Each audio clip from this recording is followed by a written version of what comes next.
Well, we may be returning just to look ahead to a mini midweek fixture list in the EFL Championship. Two rearranged games due to the FA Cup weekend, but my word, are they both pretty important ones. A massive clash in mid-table between two sides that will be looking at it as a must-win game if they to have any chance of an outside playoff chase, and two sides at the bottom of the table who are desperate to get out of trouble and both very much need a victory on Wednesday night. Yes, we're looking ahead to the midweek fixtures in the EFL Championship. We're going to preview and predict both games taking place across Tuesday and Wednesday. And of course, as always, we'll encourage you to do exactly the same in the comments below. Give us your score predictions for these two matches and you'll get a shout out in our next recap if you beat my overall score. We'll be back on Thursday to look ahead to a full weekend where we'll also recap Matchweek 33, which is in progress, and these two midweek fixtures as well. There's no recap to do for now though, so let's go straight in to the big game in mid-table on Tuesday night. Two teams level on 41 points, just 7 off the playoffs after Saturday's action.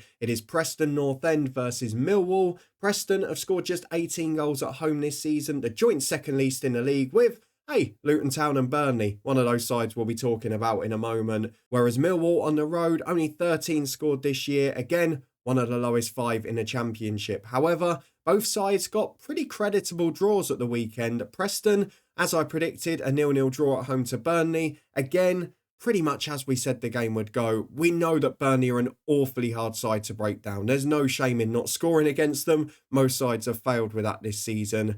But perhaps the better news for Preston is keeping them out at the other end and getting what is a pretty creditable point in this push. It's just one defeat in their last 6 league matches. They're really starting to look good with 3 wins in that time as well. And when they've played against sides a bit further down the table, they have produced a bit of a goal threat. As it was for the Preston-Burnley game, there was probably one decent chance aside. There were very few shots on target. Preston had a bit less of the ball, which you'd probably expect. But it is now 3 clean sheets in a row, albeit one of those was a struggling draw against Wycombe in the Cup.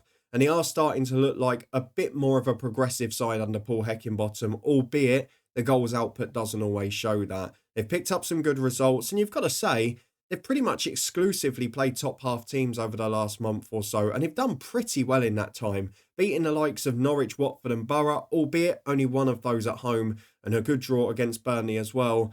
Definitely good signs at Preston, and if they back Paul Heckingbottom in the summer, they could be one of those sides that push on a bit like Bristol City and Sheffield Wednesday have this year when we come round to next season as well. If they win this game, they might fancy their chances at a playoff push, but Millwall will be thinking exactly the same. Another score we got right on Saturday, they drew 1-1 against West Brom. Yes, disappointment after going ahead to concede so quickly, but it was a really decent performance. Perhaps the biggest surprise is that we're starting to see that Alex Neil change, that progression in terms of playing style. They had more of the ball against West Brom, bouncing back from that. I think we called it a one-off horrific display against Plymouth. Again, they dominated the ball in that one, but got done on the counter. And to be fair, Joe Bryan seems to be loving an own goal this week, so hopefully for his sake, that run comes to an end. We've got to remember that big defeat at Plymouth is the only one Millwall have had since picking up their first point under Alex Neil in the league. They've really looked good in recent weeks. They're starting to build a style and they're starting to move up the table as well. Both of these teams 7 points off the playoffs, both of them very evenly matched and both in pretty good form overall despite one stinking performance in the middle. This is a really hard one to call, and at the weekend when I had that situation, I sat on a fence with a Championship's favourite scoreline and pretty much unanimously it worked out every time. So I'm very tempted to do the same here. 2 solid Championship sides, 2 very decent defensive records, 2 sides that don't score that many goals, and 2 very good EFL Championship managers. I'm going to go for the Championship's favourite scoreline and sit on the fence to start on Tuesday night with a 1-1 draw at Deepdale, a result that in truth probably helps neither. After that though, we move on to the game that, sorry to the fans of the other 2 clubs, but I'm obviously most interested in this midweek. Bottom of the table, Luton Town on Wednesday night are home to second bottom Plymouth Argyle. Thank you to Sky Sports and to the EFL for making this game a Wednesday night rather than Tuesday, so I can't travel down to watch it. But Luton Town, oh my, how they need a victory. It's a bit of a strange one really, because both of these sides lost at the weekend, but it was a little bit different in circumstance. Luton were at home to Sheffield United, and actually probably their best performance for a very long time. I do find it ironic that perhaps in the first half, Luton penned Sheffield United in, really dominated them. And the only other time Luton have done that at home this season, bar the Watford game, which they just didn't turn up, but was the Sunderland match against another of those top sides, where maybe a side come out and play a little bit more and Luton create great chances. But again, just not got it in front of goal at the moment. 4 games in a row at home without scoring in EFL, breaking new records for all the wrong reasons. And of course, bottom of the table, having conceded another poor goal to Sheffield United. And it has to be said as well, towards the end when Luton were chasing the game, the way they give up chances at the back is frightening. There were some more encouraging signs though.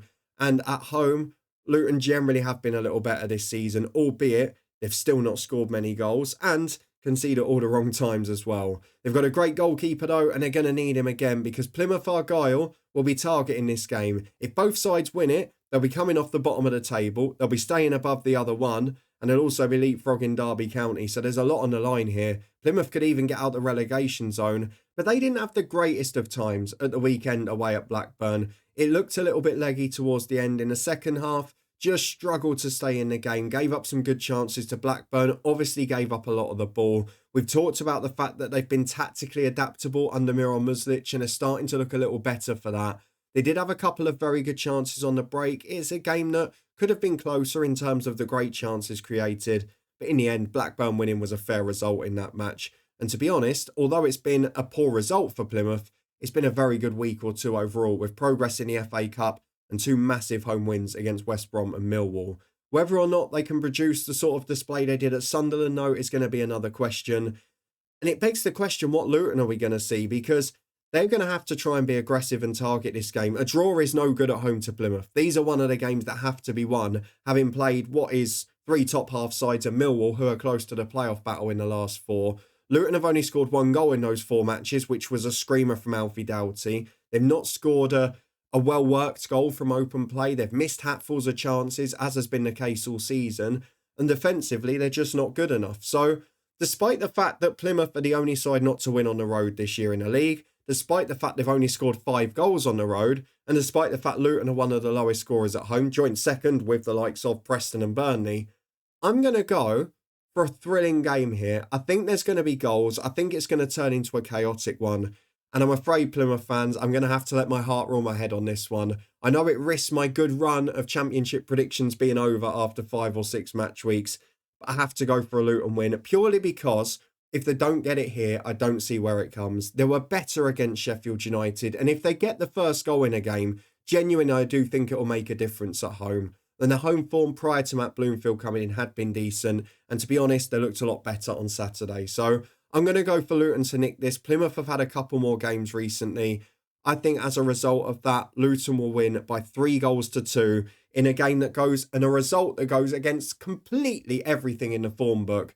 However, I'm going to go with my heart in terms of the outcome, and I'm going to go against the rule book and all the stats when it comes to the result and the number of goals. 3-2 Luton, which might make me look stupid and give you a chance to finish above me in the overall predictions this week. So let's have a quick recap of what I've gone for again then. The Championship's favourite scoreline makes another appearance after its resurgence at the weekend. We're going to go for Preston 1 at Millwall 1. And in the battle at the bottom, I've gone for a thriller. Despite the fact everything suggests there won't be many goals, I'm going for Luton by 3 goals to 2.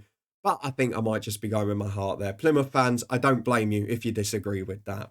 Those are just my predictions for this midweek action. No, do you agree or disagree? Let me know your score predictions for the 2 matches down in the comments. And if you beat or match my overall score, 3 for a perfect prediction and 1 for the correct outcome, you'll get a shout out on Thursday, as you will if you've beaten me in Matchweek 33, when we look ahead to a full weekend fixture list in Matchweek 34. In the meantime though, if you did enjoy this mini preview, then please do put a thumbs up on it, subscribe and turn that notification bell on to stay up to date with everything across the channel. There should be a Blackburn manager special on the way, and we had a Derby one at the end of last week. You can find that and all the others up in the eye above if you haven't seen them. They include Matt Bloomfield, Alex Neil and Miron Muslic at their respective clubs recently. But for now, we will see you back here on Thursday as we look ahead to a full weekend fixture list and a big one in EFL Championship.